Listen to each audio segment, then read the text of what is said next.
I'm at Bromham Mill, and it's the beautiful day at the end of September, and I'm here with John Pestell, who is a steward at the Bunyan Museum and also author of Travel with John Bunyan. Hi. Hello there, good morning. So, who was John Bunyan?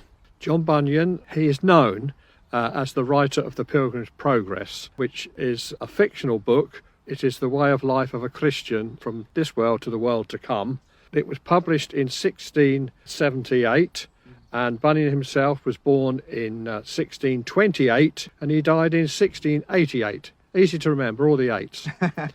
And he was born in Elstow, that's just south of Bedford, is that right? That's right, yes. Today it's all part of the Bedford area, but he was born 2 miles south of Bedford town centre. And his dad, he was a tinker, is that right? A tinker in those days was a profession that was at the lower end of business, mender of pots and pans, kettles and saucepans, that type of thing. He would have a workshop at home, but they would travel around the countryside applying for work. As he was growing up, that's when the Civil War was kicking off, civil wars were kicking off, and that's when he got embroiled. That's quite correct. What led to his leaving home was the fact that he'd lost his mother and sister within a month of each other to influenza, to flu, epidemic in those days. 3 months later, in 1644, his father remarried for the third time, and Bunyan probably didn't get on with new stepmother. Fortunately for him, Mr. Oliver Cromwell was scouting for recruits for the Model Army against the king, and Bunyan, although he was not yet of age to join the army, lied about his age, and at 15 joined the Parliamentary Army and was taken out to Newport Pagnell, where he was billeted for 2.5 years. We don't think he saw a lot of combat, and he doesn't refer much to combating in his writings. And then after he's then demobbed. That's right. So that was 1644. By the time we reached 1647, we have evidence that he's back home and he's now back in his father's business. And as it happens, in the John Bunyan Museum, there is an artefact that we believe he made, an anvil, and on the stem of that anvil are written his name and the date, crucially, 1647, and his home village is also mentioned. So yes, he joins civvies again.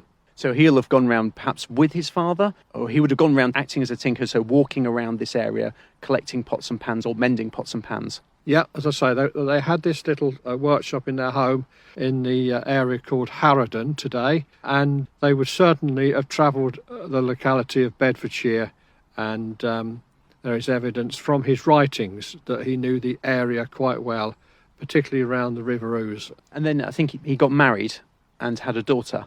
Yeah, I've mentioned the date of 1647.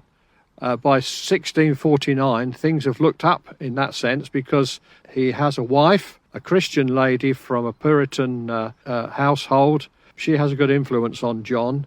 And they, by the time we reach July 1650, it's recorded in the parish records that they have a daughter, Mary, who was actually blind.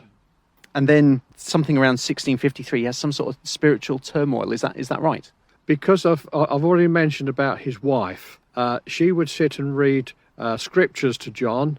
She would read from books that belonged to her father, who was a minister, that were given to her as part of dowry when they married. And this had an influence spiritually on John between 1650 and 1653. His was not a quick conversion. He was a very superstitious lad, even from a young age, and he had demons and that type of thing, and things used to trouble him. So yes, by the time we reached 1653, we believe he was baptised in the River Ouse in Bedford, and there is a plaque to that effect in the town centre. And he began his spiritual journey in the early 1650s. And he met quite an influential pastor. Is that John Gifford? What happened is that whilst he was employed in his business in Bedford one day, he passed a shop where 2 or 3 ladies were sitting in the sunshine discussing religion. He, thinking he's now religious, stopped and joined this conversation and realised that these women had got an inner peace that he knew nothing about, and he realised that they were deeper into religion, shall I put it, than he was. And yes, they introduced him to their minister, an independent from the Church of England, that is, and he lived in the manse, which is still standing today in St John Street in Bedford, and his story unfolded as that minister interpreted the scriptures, as Bunyan puts it, more fully unto me. And John Bunyan moved to Bedford himself. They had a second daughter, Elizabeth, in 1654 in this little house in Elstow. And with the fact that he joined this church in Bedford, they felt they should be nearer that community. And yes, they left Elstow village and moved into a little home in what is St Cuthbert Street today, just off the town centre to the east. As well as wanting to join this community, he started preaching. The church that he joined, this independent meeting, realised he had speaking qualities. And initially, around the mid-1650s, he went out with other men who were, quote, apt to preach. And they realised his qualities. And by the end of that decade, he's fully fledged in the ministry. And he also started writing as well. Well, his writing comes about when he felt that the Quakers, who were obviously another sect on the side of independency, were in error. And he started to write to their leader, Edward Fox, and there was a tit-for-tat letter writing between the two, and eventually longer essays came from Bunyan, and by the time we reach his death, he has written some 66 tracts, leaflets and books. So during the Civil War, we have an established Church of England. Correct. But during the Civil War, we have a lot of new groups, new ideas in this revolutionary time that start up. Some has happened before, but so we get ranters and levellers and diggers, but then also religious sects that, like I mentioned, the Quakers, and Presbyterians. So this was a disagreement between different sects. This was people interpreting scriptures in different ways. Yeah. I think that's how we can put it. Yeah. There were those that felt the Church of England was still too close to Rome, even though Henry had brought them out with the Reformation from the Church of Rome. They felt it was too ritualistic and decided that there were different ways of worshipping God. And that's where you get those that are known today as Protestants. They protested to the Church of England. That sums them up. Yeah. The next thing is that while there were these different sects, there was a pushback, and he ended up imprisoned? He ended up in prison. It was probably due to the fact that the monarchy returned in May 1660, with Charles II coming back to England after being exiled in Europe. And by the time we reach November 1660, John is arrested for illegally preaching and not attending divine worship as the establishment saw it. And he did not know how long he would be incarcerated. And of course, as we now know, it was 12 years that he would spend in jail. So that time in jail, you imagine what jail might have been like. Well, one thing he managed to do was continue writing. As he put it, he never wasted a moment, either in conversation with prisoners, probably to do with religious matter. He would make bootlaces to give a little money for his family and sell them through the bars of the prison in Bedford High Street. And yes, he would write. Grace Abounding was his first major work, published in 1666. There were other books that followed. The major work was, of course, in prison, was the Pilgrim's Progress. Right. It starts off with this person reading a book, this Christian, reading a book where he sees that he is facing destruction, and he must leave this city of destruction and look for that place that he calls the Celestial City, and he didn't really know where he was going. And on this journey, the reader is captivated because Bunyan moves at a fast pace as he writes this, as the pilgrim goes through different scenarios which allay themselves to things that we read in the Bible. And it's really fascinating how Bunyan, who didn't have much education, had this vivid mind to write this wonderful work. One thing that might chime with people walking on the Ouse Valley Way, so he describes he had a heavy burden, and Evangelist says he needs to go on a journey to get rid of his burden. That's right. But in the beginning of the story, the burden is always there, bit of a pun here, in the background. It's on his back. Now, what I need to tell folk is that I've already mentioned to you the anvil that we believe he made in 1647. When he would go out to work away from the workshop at Elstow, where would he carry that anvil? On his back. And it weighed, in old money, 60 pounds. It's a heavy bit of kit. And the relief of taking that off, and it had a spike at the bottom end, which he could throw into soft ground, and there's his workshop portably available to him. So, yes, this allegory, the weight of his personal sin on his shoulders that he just can't get rid of, and he doesn't know how to get rid of it, is something that draws the reader into the Pilgrim's Progress. And at the moment, we won't say how he lost it. So another thing that really struck me is that it's very heavily laced with biblical references. So it's very well documented all the way through. It's like footnotes to a academic text. The Bible features strongly throughout the Pilgrim's Progress. It's obvious that Bunyan knew his scriptures inside out. By the time he's writing this book, he will have been in jail a number of years. He had a Bible as reading material, along with Fox's Book of Martyrs, which was another famous book in those days. And in fact, he himself says, I was never out of my Bible, either by meditation or in prayer. Actually, so I think all parliamentary troops got a Bible when they were in the army. So I wonder if that was useful, having 2.5 years or 2 to 3 years in Newport Pagnell, sitting with not necessarily that much to do. Oliver Cromwell, who himself was a Christian, issued a Bible, a soldier's Bible, pocket Bible. I believe it was in the year 1643, and Bunyan would have had one of those as well. You're quite right. But something you've done in your book is you've referenced some places that we walk through and to that relate to his life, but also to the Pilgrim's Progress, places that are very likely contenders to be that he was describing in the story. I'm always very careful when this question's posed, but remembering that his work is an allegory, if you know Bedfordshire, you can see places around today that allude to places that we can visit. I'll give you an example at this point. The village of Stevington, in the centre of the village is the Market Cross. Now, in the story, Bunyan loses his burden at the cross. When he has a picture of Jesus Christ crucified. The burden, he sees it rolling away down the hill into the sepulchre, into the tomb where Jesus rose from the dead. In the village of Stevington, from the cross, as you go down Church Lane to the village parish church, under a high wall beneath the church is a spring which has a tomb-like entry to it.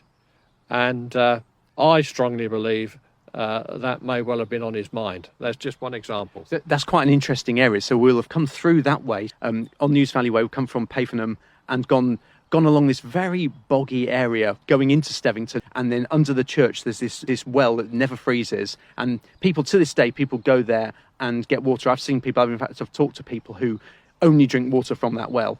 And as you mentioned, these are places that they must have at least inspired him to use those in his story. You're quite right. If people hearing this visit Stevington Village and follow what I've just explained from the village centre, if once you've seen the spring, you carry on walking out of the village through a gate into a large field with the river on your right, and as you walk away from the village, the ground falls away and you can pick up the river where it actually divides into two parts with an island in the middle. We believe that in later life, when Bunyan was preaching in the surrounding villages of Bedford, that would have been a suitable area to perform immersion baptism in the river. Why? Because you're away from the authorities. It's so isolated, that area, and they could be baptised without any interference from the authorities. He finished Pilgrim's Progress in prison, and then he was released. he was released in 1672. So it was not till 1678 that the Pilgrim's Progress was published. Right. However, in 1672, Charles had drawn up various Acts of Parliament which were to appease Roman Catholics.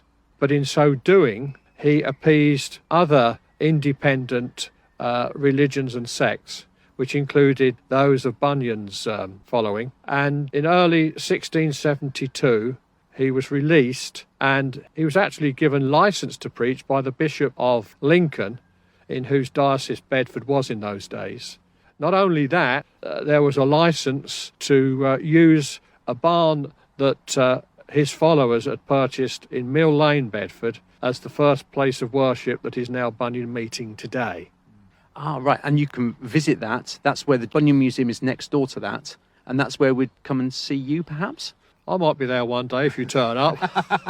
And we can see the anvil there, and other things he made. There's a flute, a violin, a chair that he preached in, and various other bits and pieces. Yes, there are several artefacts going back to his time, and there is also the church members' minute book of that period, and you can see that open on the page that scribes his death. We've also got a piece of paper, a scrappy piece of paper, which is a deed of gift. We might call it a will that he drew up in 1684 when he thought he was going to be put in prison again. And he didn't want to be caught out this time. So he gives everything over to his wife in this sheet of paper, signed and witnessed by 4 other people. And you can see on that piece of paper, it's about A4 size today, it's been folded into 4. And it was actually discovered when his home in St Cuthbert's, Bedford, was demolished 150 years after his death. Whether his second wife, Elizabeth, knew of its existence, we'll never know, because she died 4 years after Bunyan, by the way. So that's another piece of real history that you can see in the John Bunyan Museum, connected with Bunyan. And something else, so going and visiting Bunyan Meeting, is it a chapel? Is that the correct terminology for the building? It's a remarkable building, a neoclassical building, very grand with a large gallery. But going through the entrance, you've also got a substantial cafe. So that's very useful for people doing this walk. Oh yes, there's a cafe, but before you go into the cafe, as you enter the central porchway, there are 2 bronze doors, were purchased by the 9th Duke of Bedford in 1874, and there are 12 scenes depicting scenes from the Pilgrim's Progress. So you can see those today as you go into the church. Yes, there is a coffee shop, so you can get refreshment before you visit the church sanctuary itself, where there are stained glass windows depicting scenes from the Pilgrim's Progress. And then in the museum itself, there are exhibits, as I've described already, and much to give you the sense of John Bunyan, his work and his life. Underneath the museum, there is an art centre. It's called the Basement, and there's often exhibitions in there. So there's plenty to see at certain times of the year. One more thing, the book you wrote, what inspired you to write it? I was with a church minister one day who was actually visiting to preach at the church I attend in Bedford, and after lunch he asked if I could take him to Houghton House, which Bunyan might allude to in his work as House Beautiful. And as we was walking back to the car, this gentleman said to me, he said, "You've got all this knowledge in your head about John Bunyan, his work, and places you can see today. I think you should write a book. If you write it, I'm part of an organisation that could publish it." And that is Day One Publications, and that's just what happened. And it actually started a series of different areas, different subjects away from Bunyan as well.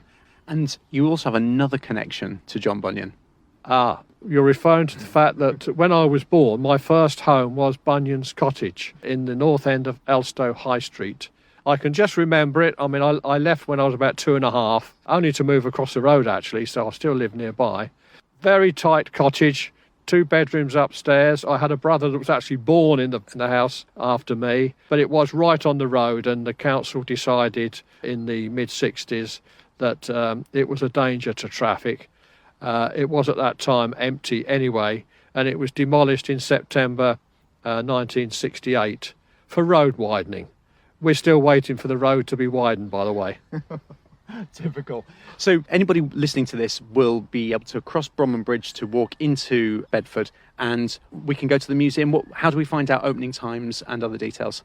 If you go to the Bunyan Meeting website, you will find that there is a section for museum. If you just click on the museum section, it gives you the times. I can tell you that currently the timings are Tuesday through to Saturdays, 11 a.m. to 4 p.m, no lunch break. The coffee shop has different times, so that would need to be checked. And you are actually in what is known as the Cultural District of Bedford, and there are 2 other museums, and the Higgins Museum, that again has some Bunyan-related material, and there's also information in there to do with the river area as well. Well, thank you very much. Thank you.